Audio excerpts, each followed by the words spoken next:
ஹர ஹர நம பார்வதி பதஜே ஹர ஹர மகாதேவ. தென்னாடுடைய சிவனே போற்றி, எந்நாட்டவர்க்கும் இறைவா போற்றி.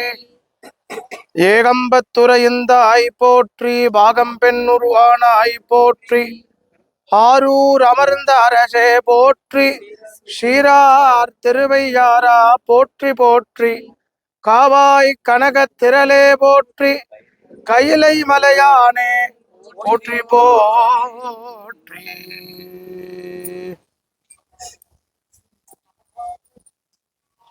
திருநாவலூருங்கிற திவ்ய கஷேத்திரம் இது. 4 யுகத்துக்கு முன்னாடி பூமியிலேருந்து சுவாமி சுஜம்புவா வெளியில வந்த கஷேத்திரம். கிருதயுகத்துல மகாவிஷ்ணு,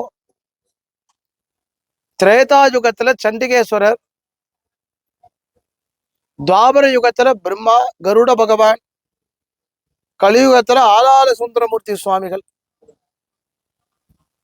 இவாளால கொண்டாடப்பட்ட புண்ணிய பதி.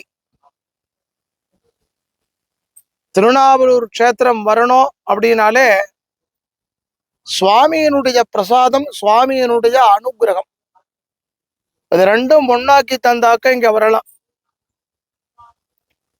தேவாலும் அசுராலும் திருப்பாறு கடல்ல அமிர்தத்தை வேண்டி அமிர்தத்துக்காக பிரயத்தனப்பட்டு அமிர்தம் எடுத்துட்டா. அந்த வாசுகியானது ஒரு முறை ஏற்கனவே விஷத்தை அதுல கக்கிடுத்து. எல்லாரும் 8 திக்குக்கு ஓடுறா. அந்த விஷத்தை தாங்கி கொடுத்தவர் தான் கைலாயத்துல இருந்த சுந்தரமூர்த்தி சுவாமிகள். அவர் அந்த விஷத்தை எடுத்துட்டு போய் சுவாமி கிட்ட கொடுத்ததுனாலதான் அவருக்கு ஆலால சுந்தரர் அப்படின்னு பேர். திரும்பி தேவாலும் அசுராலும் அமிர்தம் கிடையறத விஷத்தை கக்கிடக்கூடாதுன்னு தன்னுடைய தொண்டையிலேயே வச்சுட்டு இருந்துட்டான். அமிர்தம் எடுத்த உடனே வாசுகி அப்படி கீழே போடுறா. அமிர்தத்தை துப்பித்து, விஷத்தை துப்பித்து.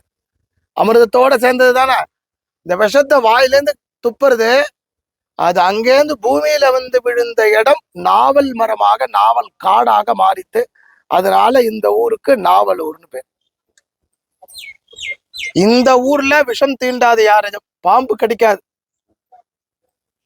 இதுக்கு நடுவுல சுவாமி எப்படி திருப்பாறு கடல்ல அமிர்தம் வந்துட்டோ, இந்த மரங்களுக்கு நடுவ சுவாமி பூமியிலேருந்தே தன்னால வெளியில வர. இந்த சுவாமிக்கே விஷபாத நிவர்த்தீஸ்வரர்னு தான் பிராச்சீனமான திருநாமம். நிறைய பெயர்கள்: பக்தஜனேஸ்வரர், மனோன்மணி ஈஸ்வரர், விஷ்ணுபாத ஹிருதஜர், பிரம்மவரதர், சண்டேச அனுகிரகமூர்த்தி, இப்படிலாம் சுவாமிக்கு திருநாமம். சுக்கரேஸ்வரர், இதெல்லாம். அப்படி இந்த சுவாமி இப்படி வெளியில வந்த அந்த மூர்த்திய ஒத்தொத்தரும் பூஜை பண்றா. உமாதேவி பூஜை பண்றா, கருட பகவான் வந்து பூஜை பண்ற. இந்த க்ஷேத்திரத்துல கருடன், ஆதிசேஷன் 2 பேரும் சேர்ந்தா மாதிரி பூஜை பண்ண க்ஷேத்திரம். அதனால இங்க வந்துட்டு போனாலே வியாதி முதல்ல நிவர்த்தி ஆகும். இந்த ஜென்மாவே வியாதிதான், பிறப்பே வியாதிதான். திருப்பி பிறக்காம இருக்கணும் பாருங்க, ரொம்ப சிரமம் இல்லையா? அதனால வேண்டாம்ப்பா, ஜென்மா வேண்டாம். பகவானுடைய சாயை, பகவானுடைய சரணத்துல இருக்கக்கூடிய அந்த பாக்கியம் இருக்கணும் இல்லையா? அது அனுகிரகம் பண்ணக்கூடிய க்ஷேத்திரம். அதனாலேயே பக்த ஜனேஸ்வரர், பக்தர்களுக்கு மத்தியத்துல இருந்து அனுகிரகம் பண்ணக்கூடிய மூர்த்தியா அங்க இருக்கார். காசியில சுக்கிர பகவான் 16 சிவலிங்க பிரதிஷ்டை பண்ற. 16 சிவலிங்க பிரதிஷ்டை பண்ணதுனால சுவாமி அனுகிரகம் பண்ணி அமிர்தத்தை கொடுக்குற. அமிர்தம்னால் சஞ்சீவினி மகாமந்திரத்தை உபதேசம் பண்ற. யாராவது மரிச்சான்னா இவர் கிட்டக்க போயின்னா அவ எழுந்துருவா. சுக்கிர பகவான் இந்த அமிர்த சஞ்சீவினி மந்திரம் வந்ததுன்னு தெரிஞ்ச உடனே அசுரா எல்லாம் சேர்ந்தவரை பிரார்த்தனை பண்ணி, நீரே நமக்கு குருவா இருக்கணும்ட்டா. அதனால எங்கெங்கெல்லாம் யுத்தம் நடக்கிறதோ பார்த்தா அவர் போவார், பழக்க வச்சுடுவார். தேவாலாம் சேர்ந்தா நேர போய் சிவபெருமான்கிட்ட போய் பிரார்த்தனை பண்ணா, உங்களை காப்பாத்தணும் அப்படின்ன உடனே சுக்கிர பகவானை கூப்பிட்டு, இவனை ஒண்ணும் பண்ண முடியாதுன்னு சுவாமி விதையாக்கி விழுங்கிட்டார். யாரு? சிவபெருமான். வயத்துல போய் எத்தனையோ யுக காலம் சுக்கர பகவான் உள்ள இருக்காராம். அதனாலதான் போகத்துக்கு அதிபதி சுக்கரன். சிவபெருமானுடைய வயத்துல இருந்து வெளியில வந்தார். விழா எலும்புல இருந்து வெளியில வர இங்க வந்து சிவ பூஜை பண்றார். சுக்கரன் பூஜை பண்ண கஷேத்திரம் இது. இந்த சுக்கரன் வக்கரகதினா மறையிறது, சுவாமிகிட்ட போய் ஐக்கியமாயிடுவாராம். அப்படி சுக்கரனுடைய வக்கரகதியாக இருக்கக்கூடிய காலங்கள்ல சில காரியங்களே பண்ணப்படாது. குரு சுக்கர மூடம், குரு சுக்கர வக்கரங்கக்கூடிய காலங்கள்ல ஒரு மங்களகரமான காரியங்களை தவிர்க்கணும் அப்படின்பா. ஜாதக ரீதியாவே சுக்கிரன் இந்த தோஷமா இருக்கிறது, விவாக சம்பந்தமா தடைபடுறது இதெல்லாமே இந்த சுவாமியை பிரார்த்தனை பண்ண தனியா சன்னதி இருக்கு. பிராகாரத்துல சுக்கிரன் பூஜை பண்ண சுவாமி இதை தவிர தனியா இருக்கார். அவரை வந்து பூஜை பண்றதே அதுக்கு நிவர்த்தி.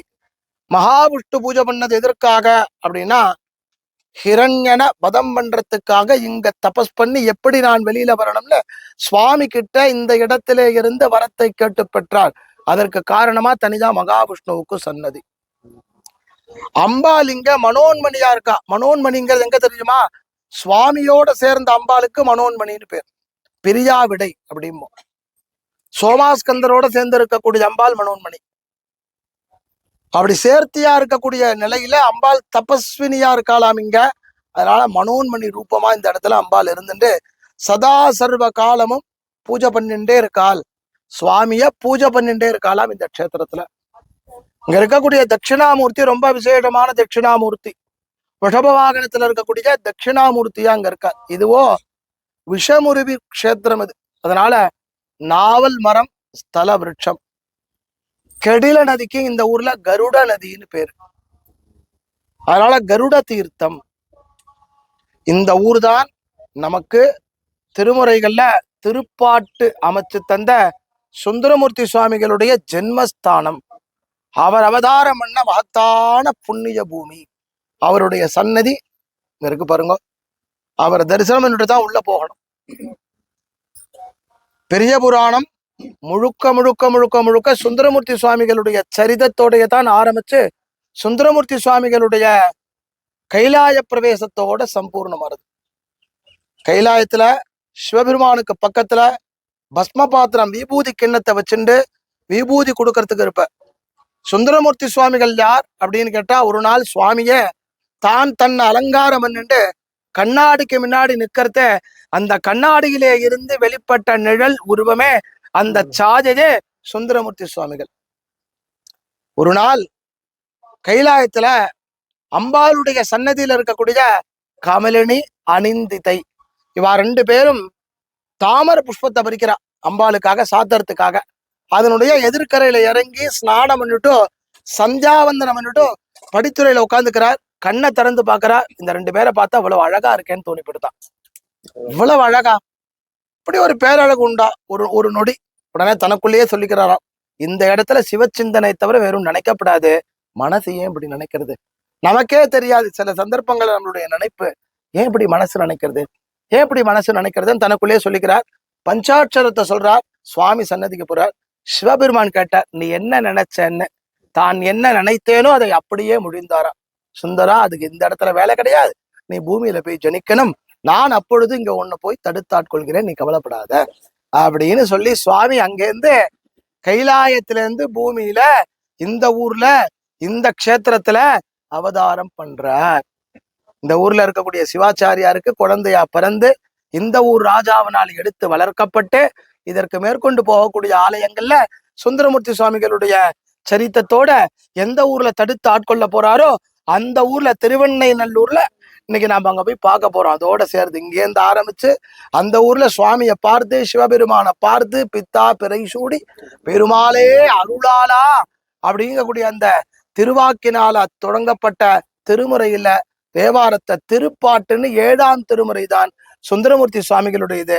இங்கேருந்து ஆரம்பிச்சு நாம் போகக்கூடிய திருவொற்றியூர் வரைக்கும் சுந்தருடைய சரிதங்கள் நிறைய இடங்கள்ல செங்கல்ல பொன்னாக்கி கொடுத்தது, உட்கார்ந்து இருந்தது, தயிர் சோது பருகியது, சுவாமியோட சண்டை போட்டது, கையில இருக்கிற தண்டத்தை விட்டெறிந்தது, கண் பார்வை போனது, கண் பார்வை திரும்ப பெற்றதுன்னு போகக்கூடிய ஸ்தலங்கள் எல்லாம் சுந்தரமூர்த்தி சுவாமிகளுடைய சரிதத்தை பேசக்கூடிய அற்புதமான அவருடைய ஜென்மஸ்தானத்துல நாமெல்லாம் நின்றுண்டு சுவாமியை நினைக்கக்கூடிய ஒரு பெரிய பாக்கியத்தை திருநாவலூர்ல அனுகிரகம் பண்ணி தரார்.